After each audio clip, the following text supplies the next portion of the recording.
2025-এ release হয়েছে এই মুভিটা, যেটা জম্বি ভাইরাস নিয়ে। এই ভাইরাস এতটা শক্তিশালী ছিল যার কারণে পুরো শহরে মানুষ জম্বি হয়ে যায়।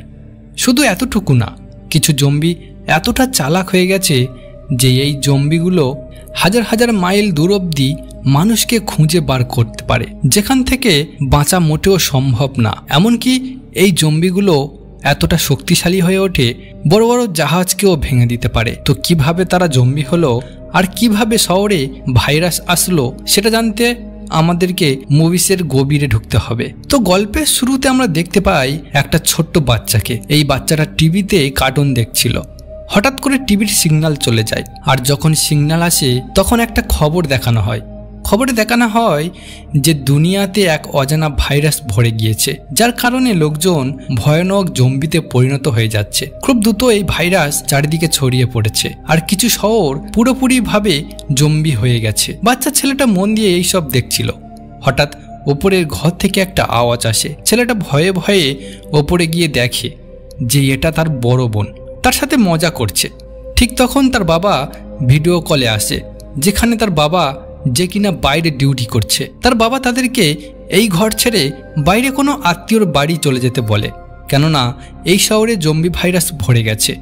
এদিকে বাচ্চা দুটো তার বাবার সাথে কথা বলছে, আর এদিকে তার মা সব জিনিসপত্র গুছিয়ে নেয়। ঘরের বাইরে থেকে কন্টিনিউ চিল্লানোর শব্দ আসছে, তাই তারা সময় নষ্ট না করে তাড়াতাড়ি ঘর থেকে বেরিয়ে পড়ে। যখন গাড়িতে বসতে যাবে ঠিক সেই মুহূর্তে একটা জম্বি তার মাকে ধরে ফেলে।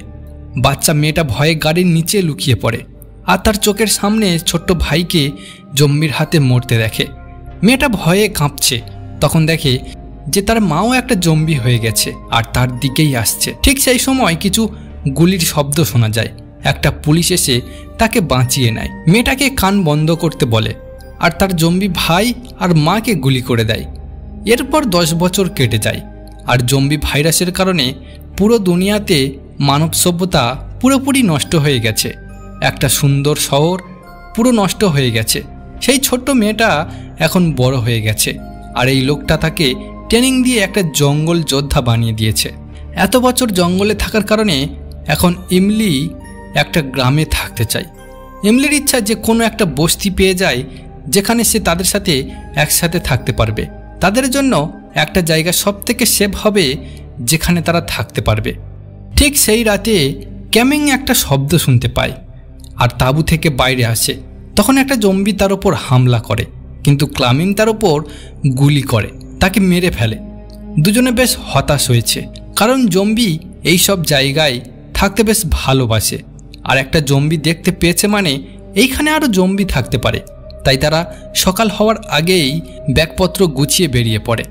রাস্তায় তাদের ঘোড়া আর সামনে এগোতে চাইছে না। তখন ক্লামিং বুঝতে পারে যে বিপদ আমাদের একদম সামনে। তারা দুজন একটা পাহাড়ের ওপর থেকে দেখে। তারা দেখতে পায় যে একটা গাড়িকে চারিদিক থেকে ঘিরে রয়েছে কিছু জম্বিরা, কিন্তু ইমলি তাদের ওপর গুলি করে, তাই তাদের সব জম্বিকে মারতে হয়। এরপর তারা গাড়ির কাছে যায় কিছু দরকারি জিনিস নেওয়ার জন্য। তখন তারা গাড়ির ভিতরে একটা হকি টকির শব্দ শুনতে পায়। তারা ভাবে আরও জম্বি আছে। ক্লামিং তাড়াতাড়ি সেখান থেকে বার হতে চাইছে, কিন্তু তখন সেখানে কিছু গাড়ি আসে, আর কিছু লোক তাদের দুজনকে ঘিরে ফেলে। কিছু লোক তাদের লোকেদের জুতো দেখিয়ে বলে এই যে এরাই তাদের লোকদের মেরেছে। এই নিয়ে যখন ঝামেলা বাঁধে তখন একটা গাড়ি থেকে এক গর্ভবতী মহিলা বার হয়ে তাদের লোকেদের বলে ইমলি আর কামিংকে ছেড়ে দেওয়ার জন্য। ঠিক তখন এই কালো ঘোড়াটা জানান দেয় যে কিছু দূরে দৌড়ানোর শব্দ আসছে। সঙ্গে সঙ্গে অনেক জম্বি চারিদিক থেকে তাদের দিকে আসতে থাকে। লোকেদের কাছে এখন পালিয়ে যাওয়ার সময় নেই, তাই তারা ওই জম্বিগুলোর ওপর গুলি চালাতে থাকে। এই জম্বিগুলোর মধ্যে একজন হেড জম্বি ছিল, যে কিনা দাঁড়িয়ে দাঁড়িয়ে তার সাথীদের লড়াই দেখছে। যারা বেঁচে আছে তাদের কাছে লুকানোর কোনো জায়গা নেই, আর সবাই একে একে মারা গিয়েছে জম্বির হাতে। এই লোকটা জম্বিদের হাতে মরতে চায় না, তাই নিজেকে শেষ করবে ভাবে, কিন্তু তার বন্দুক থেকে কোনো গুলি বার হয় না, কারণ বন্দুকের গুলি শেষ হয়ে গেছে। তখন ইমলি সেই গর্ভবতী মহিলাকে নিয়ে একটা গাড়িতে বসায়, কিন্তু জম্বিগুলো তাদের দিকে আসতে থাকে। এবার সেই হেড জম্বিটা তার দিকে আসে, কিন্তু ঠিক তখন ক্লামিং তাকে গুলি করে মেরে ফেলে। এরপর ক্লামিং তাড়াতাড়ি গাড়ি নিয়ে সেখান থেকে বেরিয়ে পড়ে। এদিকে এই কালো নরখাত জম্বি সেই হেড জম্বিকে দেখে চিল্লাতে থাকে, এমন করে যেন তার বউ মারা গেছে। এদিকে ক্লামিং আর এমিলি সেই গর্ভবতী মহিলা আর তার স্বামীকে বাঁচিয়ে নেয়। তাদের সাথে কথা বলার পর জানা যায় যে তারা একটা সুরক্ষিত জায়গা খুঁজছে। এটা শুনে এমিলি অনেক খুশি হয়, কারণ তারাও সেই জায়গায় যেতে চায়।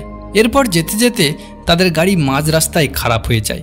লোকটা গাড়ি থেকে নামে, তার পরিচয় দেয়। তার নাম হলো ডেভিড, আর সে একজন মেকানিক। কিন্তু পিচ কমে যাওয়ার কারণে সেই গাড়িটাকে এখন ঠিক করতে পারবে না। কিছু উপায় না দেখে তারা সবাই হাঁটতে শুরু করে, আর তারা এমিলির জন্মস্থান শহরে পৌঁছে যায়। এইখানে বিল্ডিংগুলো এখনও দাঁড়িয়ে আছে, কিন্তু চারিদিকে শুধু মৃত্যুর ছায়া। ক্লামিন একটা জায়গা খুঁজে বার করে, আর রাতটা এইখানে কাটাবে ঠিক করে। আশেপাশে কোনো বিপদ নেই, তাই তারা খাবার বানানোর জন্য আগুন জ্বালায়। এরপর তারা সেই জায়গার ব্যাপারে কথা বলতে থাকে। এদিকে ক্লামিং কিছু টেকনিক কাজে লাগায়, যাতে করে যদি কেউ তাদের দিকে আসে তাহলে তারা যেন জানতে পারে। সব কিছু ঠিক করার পর তারা ম্যাপ দেখে দিশা ঠিক করে। ক্লামিং বলে তাদের দুজনকে অনেক দূর এগিয়ে দিয়ে তারপর তারা আলাদা হয়ে আলাদা রাস্তায় চলে যাবে, কেননা তাদের দিশা অন্যদিকে। এমিলি এটা শুনে অনেক দুঃখ পায়। পরে এমিলি ক্লামিংয়ের কাছে গিয়ে বলে, আমরা কেন তাদের সাথে সেফ টাউনে যাব না? ক্লামিং অনেক বুঝে শুনে বলে যে জাহাজে অনেক লোক থাকে, আর ওইখানে বেশি বিপদ হতে পারে। এই কথাটা এমিলি ঠিকমতো বুঝতে পারে না, আর ক্লামিংয়ের সাথে ঝগড়া করে, আর ওপরে একা রাত কাটাতে চলে আসে। কিন্তু তারা জানতো না সেই যে নরখাত কালো জম্বি তাদের গাড়ির গন্ধ শুঁকে শুঁকে তাদের গাড়ির অবধি পৌঁছে যাবে, যেন এই কালো জম্বিটা তার বদলা নিতে চায়। পরের দিন সকালে এমিলি তার ছোট্টবেলার কিছু ফটো দেখছিল। হঠাৎ নিচে কিছু শব্দ শুনতে পায়। এমিলি বুঝতে পারে যে জম্বি ঘরের ভিতর চলে এসেছে। সবাইকে এটা জানানো দরকার। এমিলি যখন নিচে আসে তখন তার সামনে একটা জম্বি চলে আসে। এমিলি বুদ্ধি করে সেই জম্বিকে একটা চকমা দিয়ে দেয়, কিন্তু এর চক্করে এমিলি ব্যালেন্স হারিয়ে ফেলে। ঠিক তখন ক্লামিং এসে তার হাত ধরে নেয়। কিছুক্ষণ পর সেই কালো নরখাত জম্বি কিছু জম্বির সাথে সেই জঙ্গলটায় চলে আসে, কিন্তু ক্লামিংয়ের পাতা ফাঁদে তারা ফেঁসে যায়। ক্লামিং ধামাকা হওয়ার শব্দ শুনে বুঝে যায় যে জম্বিরা এখন তাদের পিছনে পড়ে গেছে। তখন এমিলি হঠাৎ মনে পড়ে যে কিছু দূরে একটা হাওয়াই জাহাজের ঘর আছে, যেখানে তার বাবা ছোট্টবেলায় তাকে সেখানে ঘোরাতে নিয়ে যেত। হতে পারে সেইখানে গেলে আমরা কিছু হাওয়াই জাহাজ পেয়ে যাব, আর এটা থেকে আমাদের কিছু দিনের রাস্তাও কমে যাবে। কিন্তু ক্লামিং এমিলিকে বিশ্বাস করে না। কিন্তু এমিলি বারবার বলার কারণে সেইখানে যাওয়ার জন্য ক্লামিং রাজি হয়। কিছুক্ষণ যাওয়ার পর এমিলি যেটার কথা বলছিল সেটা দেখতে পায়, কিন্তু সবাই হতাশ হয়, কেননা সেইখানে পুরো ফাঁকা, একটাও হাওয়াই জাহাজ দেখতে পায় না। কিন্তু এমিলি হার মানে না। এমিলির মনে আছে যে তার বাবা একটা নিজি হাঙ্গার কিনেছিল, যেটা সে এখন একটা ছোট্ট পাহাড়ের মতো দেখাচ্ছে। এমিলি যখন সেইখানে গিয়ে দরজা খোলে তখন তার বাবার সেই হাওয়াই জাহাজ সেইখানেই দাঁড়িয়ে আছে। এমিলি অনেক খুশি হয়, কারণ সে এখন তার কথাটাকে প্রমাণ করে দিয়েছে। কিন্তু এই জাহাজটা অনেক দিন থেকে ব্যবহার করা হয়নি, তাই মেকানিক ডেভিড বলে এটাকে ঠিক করতে হবে। এমিলি আর ক্লামিং একটা ঘরে বসে পাহারা দিচ্ছিল।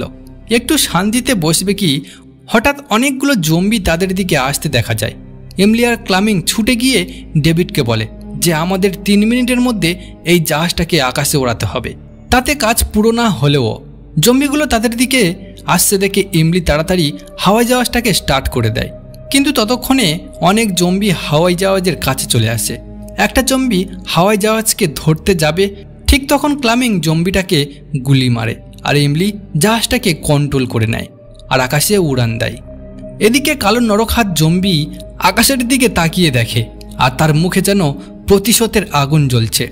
জাহাজের মধ্যে সবাই অনেক খুশি, কেননা তারা এখন খুব তাড়াতাড়ি সেফ টাউনে পৌঁছে যাবে।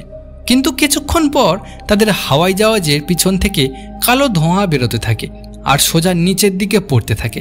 এদের ভাগ্য ভালো, হাওয়াই জাহাজ বেশি উঁচুতে ছিল না, আর পড়ার সময় একটা গাছে আটকে যাওয়ার কারণে তার গতি কম ছিল। 4 জন হালকা আঘাত পায়, কিন্তু এই হাওয়াই জাহাজ আর ওড়ার জন্য প্রস্তুত নয়। হাল খুব খারাপ, তাই তাদেরকে এখন পায়ে হেঁটে বাকি পথটা পাড়ি দিতে হবে। যেতে যেতে তারা একটা শুনশান রেল স্টেশনে এসে পৌঁছায়। আশেপাশে কোনো জম্বি নেই, এটা পাক্কা করে তারা আজ এইখানে রাত কাটাবে ঠিক করে। এরা এখন যেখানে আছে সেফ টাউন ঠিক তার উল্টো দিকে। এরপর ডেভিড একটা অন্য জায়গায় গিয়ে দেখে যে তার পায়ে একটা জম্বি কামড়ে দিয়েছে, আর ডেভিড জানে এবার ডেভিড জম্বি হয়ে যাবে, তাই সে নিজেকে শেষ করে দেবে বলে ঠিক করে। কিন্তু তার গর্ভবতী বইয়ের কথা ভেবে সেটা করে না। পরের দিন সকালে ক্লামিং ডেভিডকে কিছু অন্যভাবে দেখতে পায়। ক্লামিং তার পা দেখে আর দেখতে পায় যে তার পায়ে একটা জম্বি কামড়েছে, কিন্তু এমলি তাকে তাড়াতাড়ি যেতে বলে, তাই ক্লামিং ডেভিডকে ছেড়ে দেয়। এরপর রাত হয়ে যায়। তারা সামনে একটা ফার্ম হাউস দেখতে পায়। ক্লামিং বন্দুক ত্যাগ করে আগে এগিয়ে যেতে থাকে। হঠাৎ একটা লাইট জ্বলে ওঠে। এমলি কিছু না ভেবে আগে এগিয়ে যেতে থাকে, কিন্তু এমলি তাকে বলে আমাদের কাছে একজন গর্ভবতী মহিলা আছে। এটা শুনে ঘরের মালিক তাদের ভিতরে নিয়ে আসে। এই ঘরের মালিক সোলার আর পানি ফিল্টার করার একটা সিস্টেম লাগিয়েছে। এমলি সেই গরম পানি দিয়ে স্নান করে নেয়। রাতের খাবার শেষ করে ক্লামিং তার ল্যাপটপ চার্জ করে। তখন ল্যাপটপ খুলে তার স্ত্রীর ফটো দেখে। তার স্ত্রীও গর্ভবতী ছিল। এরপর ক্লামিং সেই মহিলার কাছে যায় আর বলে তারা তাদের দিশা বদলেছে। আগে তাকে শিপটাউন পৌঁছাবে, তারপর বান্দরগামের তল্লাশি করবে। ঠিক তখন ঘরের মালিক সবাইকে ড্রিঙ্ক দেয়, আর অনেক দিন পর সবাই একসাথে বসে গল্প করার সুযোগ পেয়েছে। কিন্তু গল্প করতে করতে কিছু গড়বড় লাগে। ঘরের মালিক বলে যে জম্বি হলো মানুষ বিকাশ আগের জন্ম, আর এরা খুব শক্তিশালী হয়, সেই জন্য তাদেরকে এই পৃথিবীতে বেঁচে থাকতে হবে, ঠিক যেমন মানুষ আগে অন্য জীবজন্তু শিকার করত। এটা শুনে সবাই অবাক হয়। তখন ডেভিডের শরীরটা একটু খারাপ লাগে, তাই ডেভিড বাথরুমে যায়। ডেভিডের শরীরে ভাইরাস ভরে গেছে। এরপর যখন ডেভিড ফিরে আসে তখন দেখে যে সবাই বেহুশ হয়ে পড়ে আছে। ঘরের মালিক তখন তার হাতে থাকা একটা ডিভাইসে একটা বোতাম টিপে দেয়। তখন ডেভিড অনেক কমজোরি महसूस করে আর মাটিতে লুটিয়ে পড়ে। যখন জ্ঞান ফেরে তখন দেখতে পায় যে তাদের সবাইকে একসাথে বেঁধে রেখেছে। আসলে ঘরের মালিক ডিঙ্কের সাথে বেহুশ করার ওষুধ মিশিয়েছিল, আর ঘরের মালিক আসলে একজন সায়েন্টিস্ট। অনেকদিন রিসার্চের পর এই ডিভাইসটা বানিয়েছে, যেটা কম ফ্রিকোয়েন্সিতেও এই ডিভাইস জম্বিকে কন্ট্রোল করতে পারে। আর সেই জালে ফেঁসে গেছে ক্লামিং আর তাদের সাথীরা। এই সব বলার পর লোকটা পিছনের দরজা খোলে। তাতে তার স্ত্রী বন্দি, যে আগে থেকে জম্বি হয়ে গেছে। কিন্তু লোকটা সেই ডিভাইসের সাহায্যে ক্লামিংয়ের ওপর হামলা করে, কিন্তু ডেভিড জম্বির শক্তির কারণে সে রশি ছিঁড়ে ফেলে আর বাকি লোকেদের বাঁচিয়ে নেয়। ঘরের মালিক বিপদ দেখে পালিয়ে যেতে থাকে। ক্লামিং আর সেইখানে থাকতে চায় না। সবাই পালিয়ে এসে একটা গাড়ি নিয়ে ঘন জঙ্গলের দিকে পালিয়ে আসে, কিন্তু ঘরের মালিক এত সহজে হার মানার লোক নয়। লোকটা তার ডিভাইসের সাহায্যে জম্বিগুলোকে কন্ট্রোল করে তাদের পিছনে লাগিয়ে দেয়। ক্লামিং গাড়ির স্পিড বাড়িয়ে দেয়, কিন্তু সামনে রাস্তা বন্ধ, তাই তাদের কাছে এখন পায়ে হেঁটে পালানো ছাড়া আর কোনো রাস্তা নেই। কিন্তু ডেভিড জানতো যে তার কাছে বেশি সময় নেই, সেই জন্য ডেভিড পিছনে থেকে তাদেরকে থামাতে থাকে। স্ত্রীর সাথে কথা বলার পর ডেভিড জম্বিদের সাথে লড়াই করতে শুরু করে, আর কিছুক্ষণের জন্য জম্বি শান্ত হলেও পরে জম্বিগুলো আরও ক্ষিপ্ত হয়ে ওঠে। ঠিক সেই মুহূর্তে ইমলি সামনে একটা লাইট দেখতে পায়। ইমলি বুঝতে পারে যে এই সেই শিপটাউন। ইমলি সেই দিকে হাত উঁচু করে চিল্লাতে থাকে। টাউনের লোকগুলো দেখতে পেয়ে জম্বিগুলোকে মারতে থাকে। সেই নরখাত কালো জম্বি খুব হুঁশিয়ার ছিল, তাই সে তার বাকি সাথীদের যেতে বারণ করে। কিছুক্ষণ পর তারা সবাই সেখানে পৌঁছে যায়। এবার মেয়েটার ডেলিভারির সময় হয়ে যায়, তাই তার এখন ট্রিটমেন্টের দরকার। ভালো কথা হলো এইখানে ডাক্তার আর হসপিটালের সুবিধা আছে। পরের দিন দুজনে এইখানকার চারপাশটা ভালো করে দেখতে থাকে। এইখানে অনেকগুলো জাহাজ একসাথে জুড়ে জুড়ে একটা বড় এরিয়া বানানো হয়েছে, যেটা কিনা স্থলভাগ থেকে অনেকটা দূর। এরপর ক্লামিং এইখানে ইনচার্জের সাথে দেখা করে। ইনচার্জ বলে এইখানে থাকলে কিছু নিয়মকানুন মেনে চলতে হবে, কিন্তু ক্লামিং কিছু না বলে পিছনে ঘুরে যায়। আর সেইখানে ইমলিও আছে, কিন্তু ইমলি ঠিক করে যে সে এইখানেই থাকবে। ইমলি এইখানে থাকতে চায়, কিন্তু ক্লামিং এইখানে থাকতে চায় না। এই নিয়ে তাদের মধ্যে বেশ ঝগড়া হয়। ঠিক তখন ডাক্তারবাবু এসে বলে মেগন একটা পুত্র সন্তান জন্ম দিয়েছে, কিন্তু প্রচণ্ড ব্লাড বার হওয়ার কারণে সে হয়তো বেশি দিন বাঁচবে না। ক্লামিংয়ের মন উদাস হয়ে যায় আর মেগনের কাছে যায়। মেগন অনেক দুর্বল। মেগন তার ছেলেকে ক্লামিংয়ের কাছে দিয়ে যেতে চায়, আর সে যেন এমলির মতো তার কাছে বড় হয়। তখন ক্লামিংয়ের স্ত্রীর কথা মনে পড়ে, আর শেষ অবধি তার কথা মেনে নেয়। ক্লামিংয়ের ওপর আরেকটা জিম্মেদারির ভার পড়ে। এদিকে ইমলি একটা হ্যান্ডসাম ছেলের সাথে ঘোরে, অনেক মজা করে। ইমলি জানতো না যে এই রকম সবাই একসাথে ডিং করতে পারবে আর একসাথে নাচতেও পারবে, তাই ইমলি এইখানে থাকবে পুরোপুরি ঠিক করে নেয়। পার্টির শেষে ইমলি লুকিয়ে সেই ছেলেটাকে একটা ঘরের মধ্যে যেতে দেখে। ইমলিও যখন সেইখানে পৌঁছালো তখন দেখতে পায় যে সেই ঘরটাতে বম আর বন্দুকে ভরে আছে। একটা সুইচ দেখে ইমলি যখন তার কাছে যায় তখন ছেলেটা এসে তার হাত ধরে বলে, ওটাতে হাত দিও না, আমরা এই শিপ টাউনের নিচেও বম লাগিয়েছি, কারণ যদি কখনো এই জায়গা বিপজ্জনক মনে হয় তাহলে সবাই এই রাস্তা দিয়ে পালিয়ে যাব আর এটাকে ব্লাস্ট করে দেব। কিন্তু দুজনে এটা জানতো না যে সেই দিনটা এত তাড়াতাড়ি এসে যাবে, কেননা সেই সায়েন্টিস্টের মাথা এখনও ঠান্ডা হয়নি। তাই সেই ডিভাইসের সাহায্যে কালো হেড জম্বিটাকে তার বশে করে নেয় আর তাদেরকে পাঠিয়ে দেয় সেই শিপ টাউনের দিকে। জম্বিগুলো সেই জলের ভিতর দিয়ে তাদের জাহাজে চলে আসে আর অনেক লোকও মারা যায়, আর যাদের কাছে লুকানোর জায়গা নেই তারা জম্বির খাবার হয়ে যায়। এদিকে ক্লামিং ইমলির জন্য অনেক চিন্তা হয়, তাই সে ইমলিকে খোঁজার জন্য ভিড়ের বিপরীত দিকে জম্বিকে মারতে মারতে এগোতে থাকে আর অবশেষে দেখতে পায় ইমলিকে। ক্লামিং তার দিকে ছুটে আসার সময় একটা জম্বি ক্লামিংকে ধাক্কা মেরে নিচে ফেলে দেয়, আর এদিকে সেই সায়েন্টিস্ট তার সামনে এসে তার বদলা নিতে থাকে।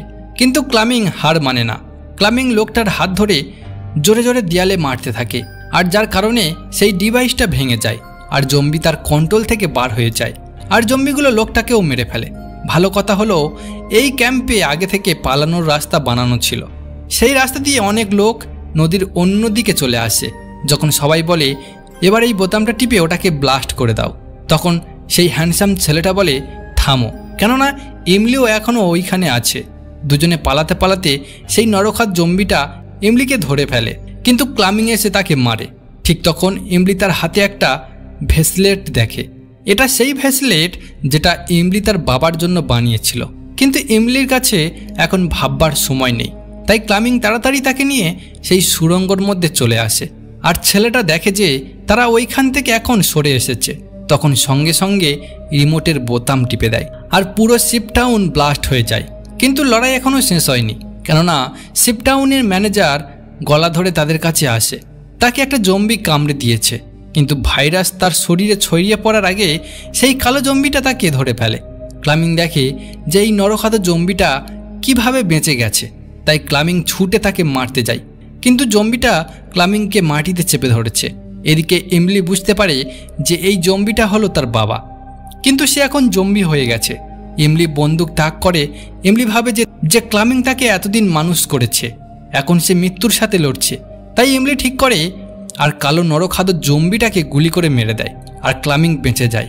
এরপর ক্লামিং সবাইকে নিয়ে একটা সমুদ্রের মাঝে একটা দ্বীপে চলে আসে, আর এইখানে একটা নতুন বসতি বানানোর সিদ্ধান্ত করে। হতে পারে আগের জম্বির লিডারটা ইমলির মা। আজকের গল্প এইখানেই শেষ হয়ে যায়।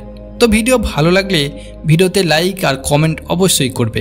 ফিরে আসছি পরের গল্প নিয়ে খুব তাড়াতাড়ি।